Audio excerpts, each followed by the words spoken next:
Shrink Chicks, we have on one of our favorite people, a mentor of ours, whether he knows it or not, Terry Real. And we were so excited because you have a new book coming out tomorrow that we got to preview. We feel like the luckiest people in the world because it's unfucking believable. Oh, thank you so much. So we want to hear all about us. Okay, so here it is. This is what it looks like. Beautiful cover, by the way. Beautiful cover. Mm-hmm. Yes. I like the way the S is leaning against the U. I think that's kind of cool. Yes. I thought that. And if you notice, you probably can't read it, but right up here in little orange letters, it says "Forward" by Bruce Springsteen, which is pretty damn cool if you ask me. Oh yeah. Oh yeah. Are you a Springsteen fan? I'm a great Springsteen fan, and he wrote a beautiful forward. It really brought tears to my eyes. He acknowledged the work that he and Patty did with me, and he's just such. Both of them they are as wonderful as you think they are. They really are wonderful people. That is amazing. That's a bit of a career high, I would say. Absolutely. You know what? I love you guys. I like to hang out. Yeah, I'll tell you the story. It's a great story. I was giving a talk in celebration of the great feminist psychologist Carol Gilligan at NYU, one of my influences. And a mutual friend said, "I'm going to make your day." I said, "Okay."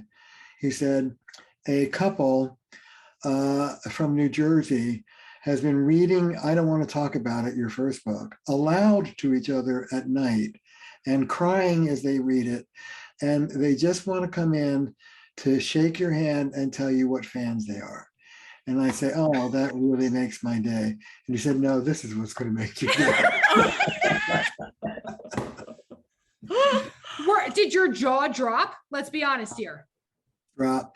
And after the talk, Patty and Bruce and I went out to lunch together, and it turned out to be like a 4-hour lunch, and we just adored each other. And then I did some work with them, and it's been really a blessing. Oh my, did you ever think that in your career that you would be able to go out with Bruce Springsteen and his wife?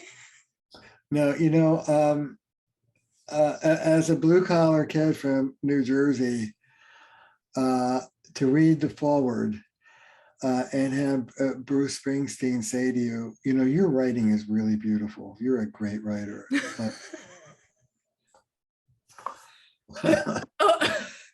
Yeah, that'll knock you on your ass.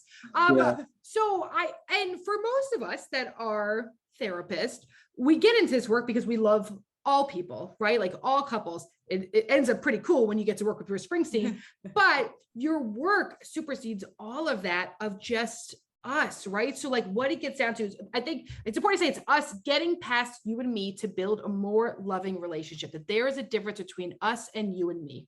Yes. Tell us about that. Well, I start with neurobiology. The autonomic nervous system scans our bodies 4 times a second. Am I safe? Am I safe? Am I safe? Am I safe? And if the answer is yes, I feel safe, then we stay in our prefrontal cortex, what I call the wise adult part of us. The part of us that's here and now, present-based, can stop and think and be deliberate. If the answer is no, I'm in danger, then that part of us, thank you, Dan Siegel, literally goes offline. It shuts down. And more primitive parts of the brain, limbic system, amygdala, light up and take over. Stimulants are being pumped into our bloodstream. We all know the feeling of being triggered, being flooded. And automatic responses take over. I speak about the wise adult part of us, which is the prefrontal cortex, the wounded child part of us, which is very young, the part of you that was just on the receiving end of the violation or neglect, tends to just want to crawl up in someone's lap and cry.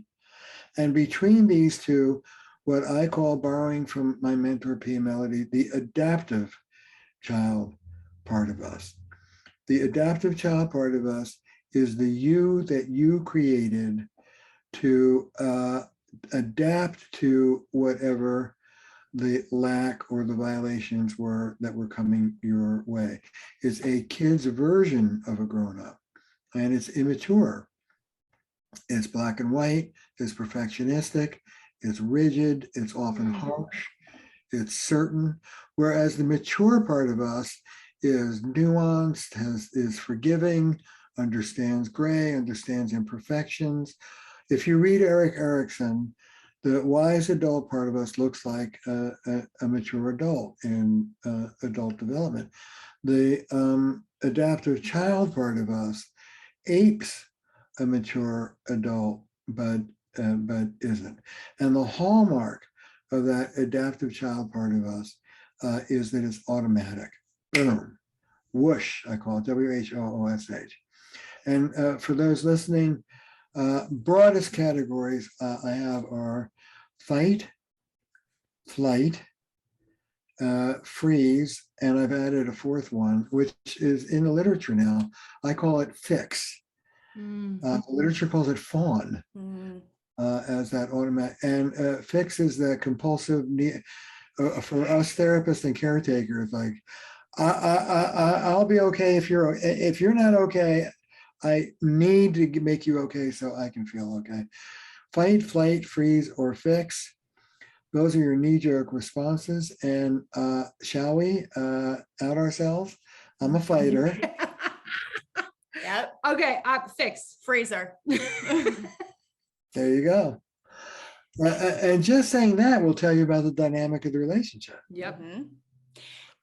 Something you mentioned in your book, and also, when I went to the Psychotherapy Networker and they were talking, in the seminar, they were talking about this, that the adaptive child is not a bad part, because I think that was, something that really brought that to light, because I think so often, when we're hearing about that part of us, Right. There can be shame connected to it, or embarrassment, but to know that neither part is good or bad, it just is. You don't meet harshness with harshness. And I said this last time, I'm going to say it every time I'm on air. Harshness is one of the qualities of the adaptive child part of us. Our wise adult is not harsh. And if our listeners get nothing other than this one point, this could change your lives. And many of the people listening are therapists to this podcast. Most. We'll say 50-50. I think it's about 50-50. There's a lot of non-therapists. What I call normal people. Yes. Yes. Yes. Okay, listen, get this, for your clients. There is nothing that harshness does that loving firmness doesn't do better. If it's harsh, it's off. You're in an immature part of your brain. Get re-centered. There's no redeeming value in harshness. So you don't meet your adaptive child with harshness. You meet your adaptive child with loving firmness. Well, I think it's interesting because a lot of this is really big as someone who's a mom, right? Like, we talk about this a lot with our children, but it seems to be so much more difficult for people to do it with their partners compared to their children, right? Yeah. Well, we don't ask anything. We don't ask our children to fulfill our relational needs. It's a one-way street. So we love them unconditionally. Adults don't love adults unconditionally. That's bullshit. Right. Yeah. Any person can behave badly enough to push somebody away. So we get hurt by our partners in ways we don't get hurt by our kids. And then when we get hurt, our nervous system says danger, danger, danger. And we move into these, my pal Gabor Mate says, you don't see the wound, you see the scar. And in relationships, you don't see the wounded child part of us, you see the adaptation to the wound. I don't know if I told you this story last time I was here, but I'm illustrating this with one story that I tell over and over again. And it's the first story, one of the first stories in the book. May I tell it to you? Please. Yes. All right. Because this is what the whole book is about, is equipping people to do what I'm about to describe. So a guy comes to me on the brink of divorce. the couple comes, and he's a chronic liar. I think I said this, but anyway, he's a chronic liar. Lies about everything. Mhm.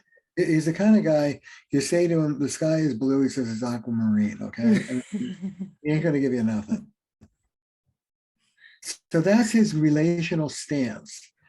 We talk about the adaptive child manifesting itself in a repeated relational stance. That's your half of the vicious circle that you're in. It's the same thing you do over and over and over again. It will never get you more of what you want. It's dysfunctional. So for example, angry pursuit is not a functional stance. Mm. You will never get somebody closer to you by complaining about their not being close to you. That makes sense. Yeah. Makes a lot of sense. But I don't think most people do that. Right. No, you don't.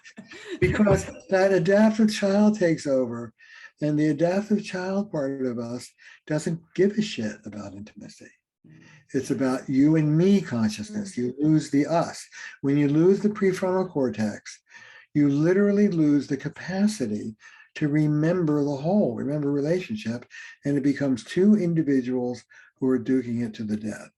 And when one of you wins and the other one loses, you're done. Get out of that part of your brain. Okay, anyway, so his relational stance was evasion, and he lied, and he was about to get a divorce. Who would tolerate that? So I asked him a question, which if you're not used to thinking relationally is like, brilliant, how did he come up? But if you're thinking relationally, it's easy breezy. Once I understand the adaptive child, the next question is what, which often means who, were you adapting to? Mm. So I say to this guy, who tried to control you growing up? Easy as can be. Show me the thumbprint and I'll tell you about the thumb. If he's an evader, who is he evading? Mm. So sure enough, his father, a military man, controlling how he ate, how he sat, how he dressed, his friends, everything. I say, how did you cope with, i.e. adapt to, that controlling father? He looks at me and smiles. I love the smile. And he says, I lied. Brilliant. Just what you needed to do to preserve yourself. Smart little boy.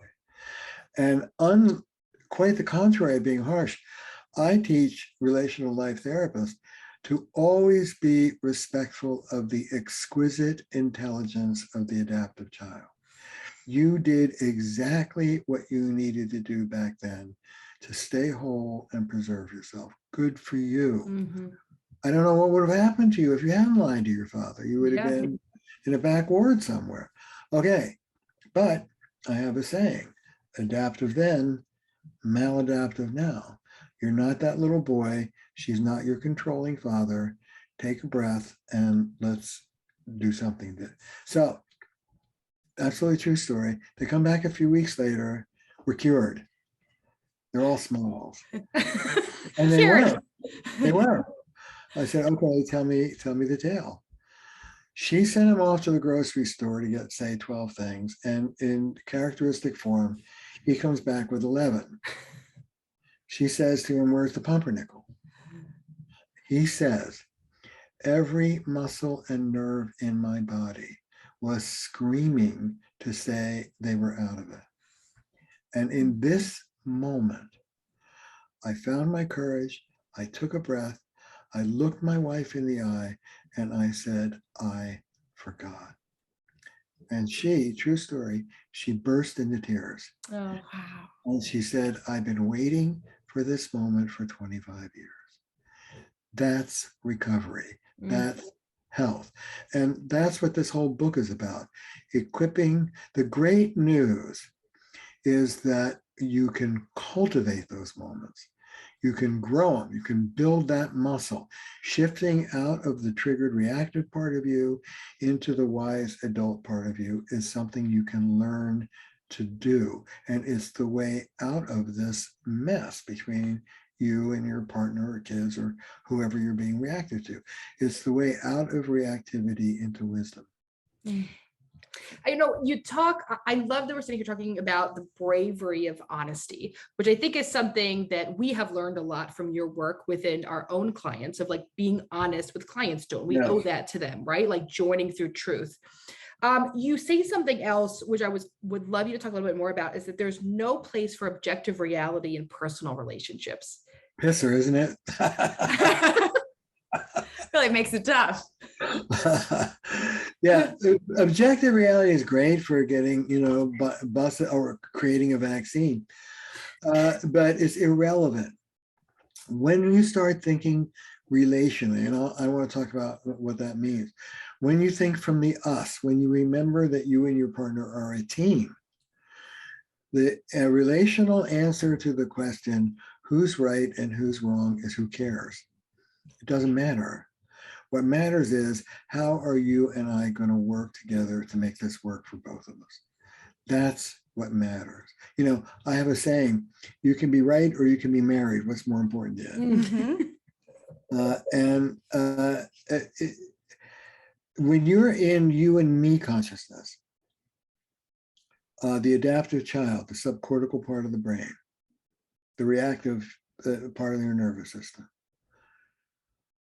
or said differently, and I want to get back to this, when you're thinking like an individual, being in a contest with another individual, and you've lost the team, which our culture is full of.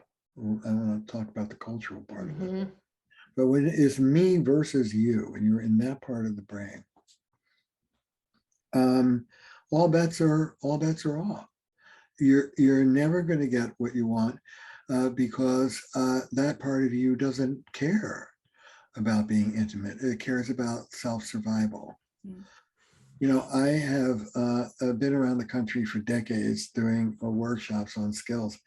And my favorite slide of the workshop is this one. Other workshops teach you skills. We deal with the part of you that won't use them. So true. And so the first skill is letting go of that adaptive child. Now, the agenda when you're in your wise adult is, I love you, you love me, let's make this work. What do we need? There are 5 losing strategies that I go into in the book that the adaptive child is run by. And take a moment, because I'm going to ask you for your losing strategy profile. And I want listeners to take a moment, maybe get out a piece of paper and jot down your losing strategy, your combination, and if you want to play, your partner's combination. Here they are. Being right. We're going to solve this problem by determining which of us is accurate. That's objective reality. And what people get into is what I call objectivity struggles. Last night when you yelled at the waiter, no, I was emphatic. No, you yelled. No, I was emphatic. Honey, you were yelling. No, I wasn't. Well, there was an audiologist at the table next door, and he measured your decibel level. It's a loser. Who cares?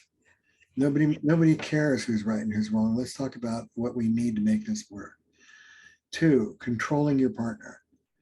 I will be happy if you would. Should make that face for a reason, Em? Because you're not talking about me at all at this moment. 3, unbridled self-expression, ventilating, which therapy has been a major contributor. I call it the barf bag approach to intimacy. Yeah. You did this today, you did that last week, 2 weeks ago, 2 years ago, you always, you never, you are, forget it. When I say to somebody in my office is, hey, look, you can express yourself or you can work on your relationship, but you can't do both at the same time. Which would you do? Ooh, that is good. I'm going to take that one, Terry, if that's okay. You want to express yourself, go ahead, but you're not going to make anything better. You express yourself. And there are people who just go on and on and on. Yes. And therapy says, go girl, go, let's go. Right. Okay, so unbridled self-expression, retaliation I'm going to hurt you the way you hurt me.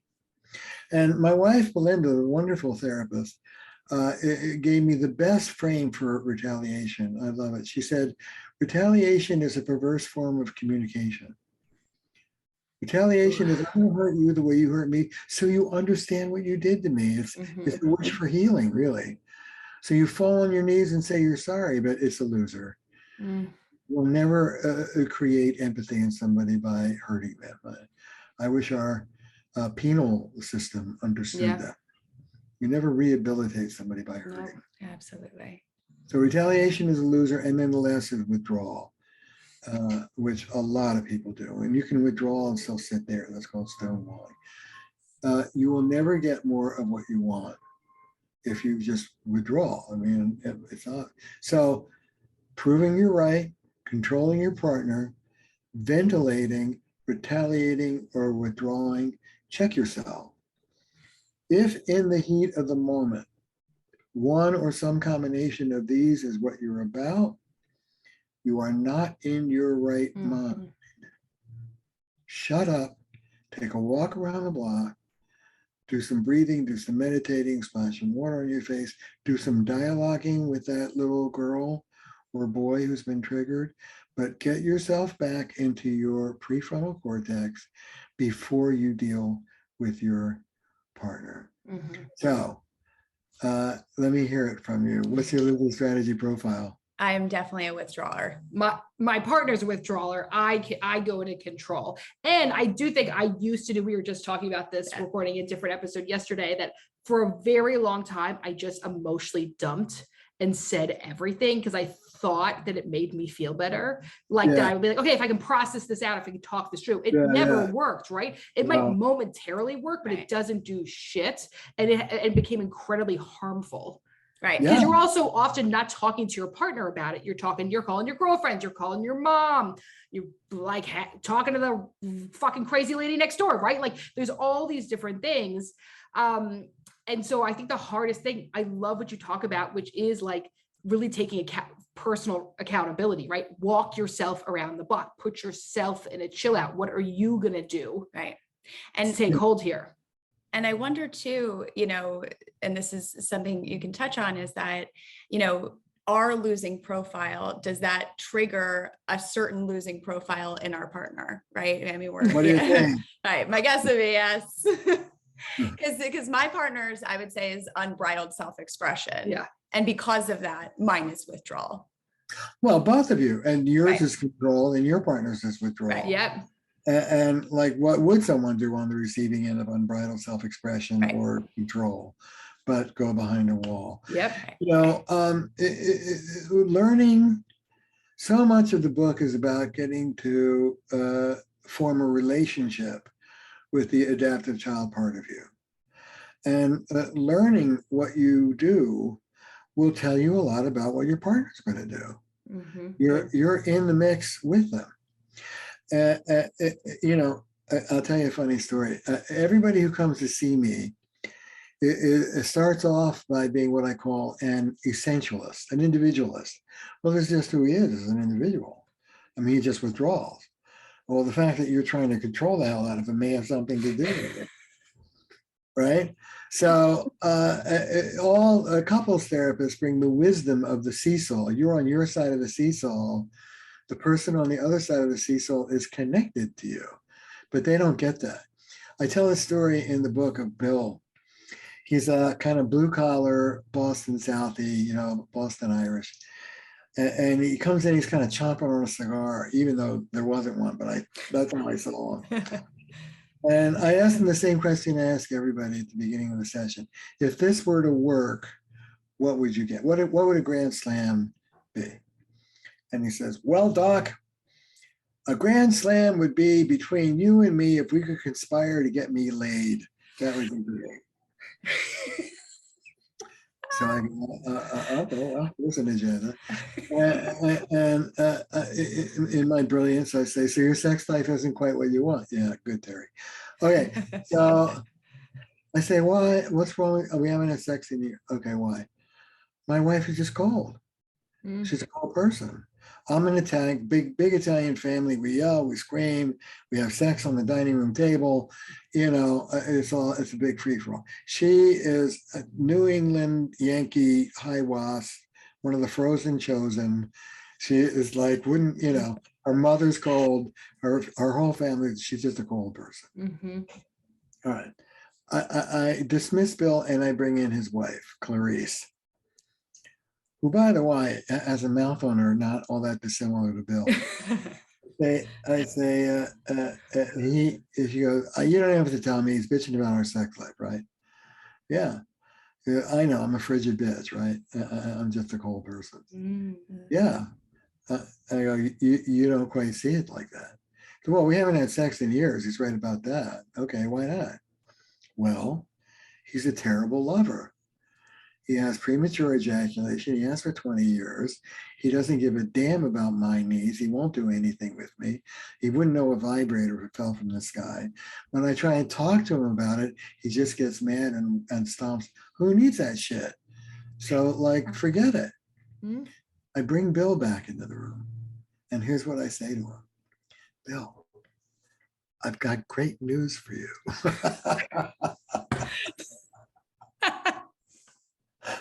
The news is that you have something to do about that. You have something to say about this. This isn't just that she is as an individual, blah, blah, blah. Mm. In our relationships, I like to say we're like a 500-pound guy sitting on one end of a seesaw, complaining to everybody who passes by that he can't get that skinny broad down. And he's tried. He's talked to her, he's yelled at her, he's promised her, he's cajoled her. This is what I call a unilateral control model. I'm going to get you to come down. And all good therapists have up their sleeve, hey, pal, if you want her down, try getting up. Change your position in the seesaw, not to control your partner, but to change the interaction between the two of you. This is called learning to think relationally. And in our culture, we don't think that way. Mm-mm. And it's the way in which, to make that switch also empowers the person so much more, right? Like, how hopeless do you feel when you're just waiting or trying to get the other person to change? It gives you so much more control when you say, I can actually do something to change the relationship, that it's not about just getting my partner to change. It's about, what do I change that affects the relationship? Mm-hmm. Yeah. Let me give you an example. A guy comes in with a raging wife, and I have a generic comment. What I say is, I have a saying, Steve. An angry woman is generally a woman who doesn't feel heard. And that's true in our culture. So many women, it's like, can you hear me now? Well, what about now? Well, what about now? Yeah. And I have news for you, Jill. You've been heard today. Heard by me. I get it. Everything you say about him is right. And I'll work with him. Now, as a therapist, I say, it's a big move we teach our RLT students. As a therapist, I say, now your job is you let me get through to him. You're not gonna. Give it to me. It's an incredible relief for the dissatisfied partner, almost always the woman, when you take responsibility and do that. I want you to resign. I want you to relax. I've got it. Your job is try and remember how to enjoy the son of a gun, because it's been a long time. And when I do that, particularly with women, quite often they cry with relief because they've dragged that sucker to 4 therapists and no one is taking them on. Mm-hmm. And in RLT, we take people on. We take on the grandiose partner. We throw our weight behind the disempowered one, and we take on the anti-relational one. It's one of the, I think, if I can say, one of the great contributions of RLT. We take sides, not neutral. Mm-hmm. And It is. It's a gift to do that for your clients because you're being honest, right? Like we're not sitting here just doing empathetic listening, which unfortunately is what a lot of couples therapists are doing. And one of the things I love about that you talk about in the New Rules of Marriage is that individual therapy is for personal empowerment and couples therapy is for couple empowerment, relational empowerment.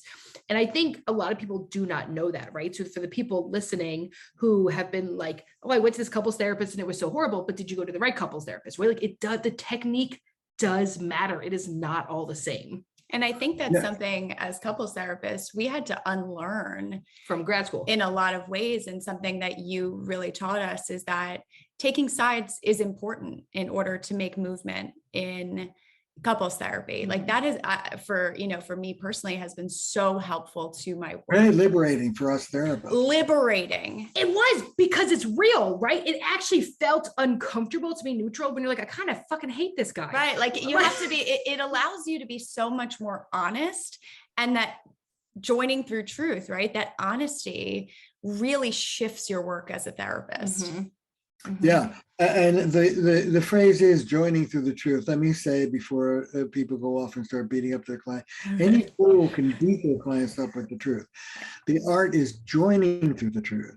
The art is speaking the difficult truth to your client, confronting their anti-relational behavior in a way that is so loving, so rooting for them, so on their side, that the client actually feels closer to you, they trust you more, not less, which is the opposite of what we were all taught in school. Yes. And the other thing, let me put in a plug. The other thing I want to say is that we have a beautiful, totally revamped training program in relational life therapy.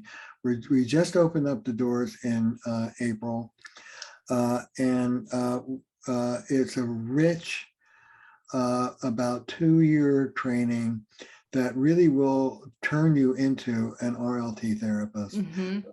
Doors are open. If you're interested, come to my website, either terryreal.com or relationallife.com, and learn about our training. I'm very, very excited. We're really ramping up to train thousands of therapists across the country and across the world. And I think it's something we want to make sure to say, because we have 30 clinicians in our practice. Invest in your education, pay the money. I know that it's nice to just read books, but it is not the same as joining a course and doing a certificate and doing a 2-year intensive thing, right? Like I think that there's so many clinicians that feel like, oh, I can't spend money on that. I already paid for grad school. No, you have to keep reinvesting in your skills all the time. And the relational life this is the way to do it. We recommend it to all of our clinicians. Yes. Oh, thank you so much. We really do, because we really believe in your work. And it once again has been so helpful to our work as clinicians. And so we recommend it to anyone who works for us and also anyone we meet in general. So I'm so glad that you put that plug in, because it's incredible. Yeah. I'm wondering for the people that are listening, right, I'm saying about 50-50, right? So the people that are not therapists listening, but they're listening to the podcast because they genuinely want to improve their relationships. And they want to do that by taking on personal, radical responsibility to do that. Great. What's the takeaway from that? Because a lot of people listening are people that, the number one question we get from people is, but I can't get my partner to go to couples therapy. First of all, let me take that on. Don't throw in the towel on that just yet. A lot of people in general, and I'm going to say women in particular, I write about this in the book, get into what I call, I hate how you're treating me, what can I make you for dinner? Dare to rock the boat. Throw your weight around a little bit. If you're not happy, dare to act like you're not happy. Now that may put the relationship at risk, buyer beware, but I personally believe that a healthy relationship is one in which you are willing to put the relationship at risk from time to time. So I'll tell you a story. Absolutely true story. I think I talk about it in the book. I had a gal come in, and it was one of these deals. I can't get my guy into therapy. And we did a 90-second intervention once a day for about 10 days. And she met her, this is absolutely true. She met her guy at the door, opened the door, and she said this: "Hi, I'm glad you're home. I want you to know I hate how you're treating me. I hate 1, 2, 3, 4, and 5. Now, March, blah, blah, blah, at 7 o'clock, we have an appointment for couples therapy with this guy, Terry Real. And I expect you to get your butt into that chair. If you don't go to that therapy, I'm going to be even more hurt and angry and miserable than I am already. And brother, you have no idea how hurt and angry and miserable I am. Now, what would you like for dinner?"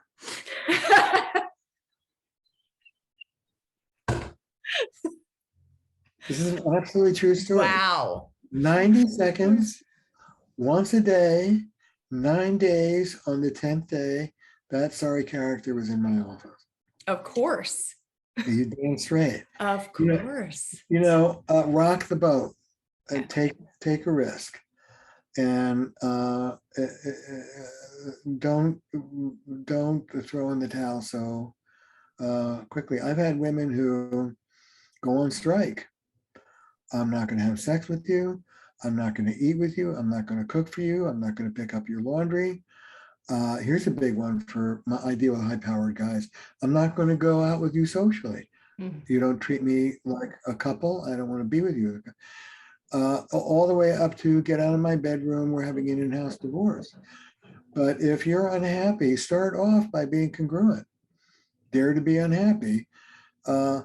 One of the things I say to people with partners like this is they're not uncomfortable being the way they are. You are. Right. If you're not willing to make them uncomfortable, they won't come across. But if you're willing, see what you can do. And then if all else fails, you come without them and we'll start coaching you. But why do you think that is so hard for people? It's so hard to make someone uncomfortable. Why is it so hard to be honest? Well, ultimately, it's about the culture of patriarchy. Patriarchy protects the grandiose perpetrator.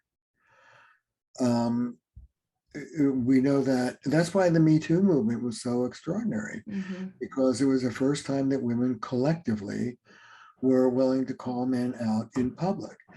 What every woman knows, and every child, every minority, what everyone in the one down position knows is that you must regulate the person in the one up position, or there may be hell to pay. It's your job to keep them regulated. And so we blame ourselves. We twist ourselves into knots. We do everything but hold them accountable. What we're afraid of, what women are afraid of under patriarchy with men, is 3 things. And it's the same thing that therapists are afraid of when we confront a grandiose person, either woman or man or non-binary person. They're either going to blow up and attack us. They're going to scream and run out of the room and abandon us, or they're going to fall apart. Oh my God, you're so right. They're going to move from inflation to deflation, and we will have hurt them. And these are the forces of intimidation that stop us from daring to tell the truth to one-up grandiose people. But in RLT, and they may happen, by the way, to an unskilled therapist if you don't know how to do this. But in RLT, first of all, we're fond of leverage. The more grandiose the person is, the more we want leverage. You have something in your back pocket that they want, and you stand between them and negative consequences that they don't want. So for example, if I'm motivating some grandiose guy, a lot of men won't do this work for their own sake. Oh, I don't use that. And they won't do this work for their blankety blank partners, wives, but they will do this work to spare their children. Breaking the legacy. What kind of father did you have? What kind of father, what's your relationship with your father now? What kind of father do you want to be? What kind of relationship do you want to have with your kids? will you let me break the chain, offer your children a set of defaults that are infinitely better than what you were offered as a kid, and show up for the occasion? You know, there's an old saying, pass it back or pass it on. If you don't do this work, I'll be meeting your kids and they'll be doing this work. Will you heroically rise to the occasion and spare them? And man, that's an invitation I usually get accepted. I had a couple that I worked with that there was a lot of things happening here, but one of those was a big issue with money. He came from trust fund prenup, right? All these things. They came into my office, and the only thing, no matter what I said, do you see her in pain, blah, blah, blah, blah, anything, the only thing finally 3 sessions in, when I said, well, what about your kids? Only thing that shocked him back into the room, that he couldn't see it, even though his partner who he loved was right here in pain, right next to him. There was something about talking about the children that weren't born, weren't even in a belly yet, right? Kids yet. No children yet, no, nothing. But that idea, he could see that. It's the height of pretension to quote yourself, but I'm gonna. This is from my first book. I don't want to talk about it. It's probably my most famous quote. Family pathology rolls from generation to generation, taking down everything in its path like a fire in the woods, until one person has the courage to turn and face the flames. That person brings peace to his ancestors and spares the children that follow. Wow. That hits you like a ton of bricks. I know, we have to end there. Yeah, because I mean, nobody we say can't anything else. follow That was a perfect that ending up for this at all. episode. My job. Right. That's all, and that's it. For Okay. today. Starting tomorrow, you can get Terry Real's new book, Us Getting Past You and Me to Build a More Loving Relationship. June 7th, tomorrow, it is out. And if you are a clinician, you got to join Relational Life Training. I mean, you just have to, right? Like, I don't know anything else to do. How can people find you? How can people hear more from you, Terry? Give yourself a plug here. Yes, people come to terryreal.com. You'll get redirected to relational.com if you're a clinician. If whether you're a clinician or not, I want to invite everybody who's listening, first read the book, but then join us in the first ever Us workshop. We're going to do a workshop for individuals and couples, clinicians and normal people, and how to operate, how to really live relationally in your marriages and families and on this planet. And so that's going to be in June and July. The Us workshop, go to my website and find out about it. Okay. If you're a clinician, come sign up with us and do our training. I'm telling you, it will transform your life. It will transform your practice. Since I'm doing plugs, I will say this, and you know this, every RLT therapist, their private practices explode. I can't find anybody to refer to. You do this work, word gets out, it's so much more effective than traditional therapy. You're set for life. It is a capital investment. We can do a payment plan, pay over time, but come join us and learn how to do this work. I will say, relational life therapy is known for producing dramatic, permanent change quickly. And you don't have to believe me, but I've got my 2 guardian angels, and they'll tell you firsthand that it's true. It really does.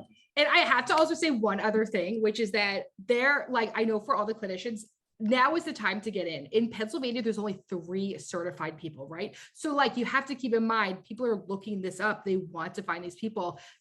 Do it now. It is good to be at the beginning of something. Yes. We will speak from that at the beginning.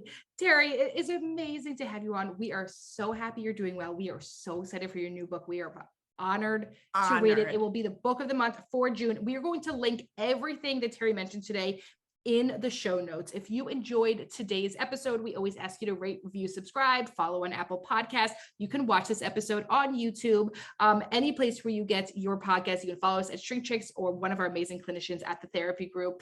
And as always, you need to go read all of Terry's work. This is life-changing stuff. This is how you do it. Thanks for being here today.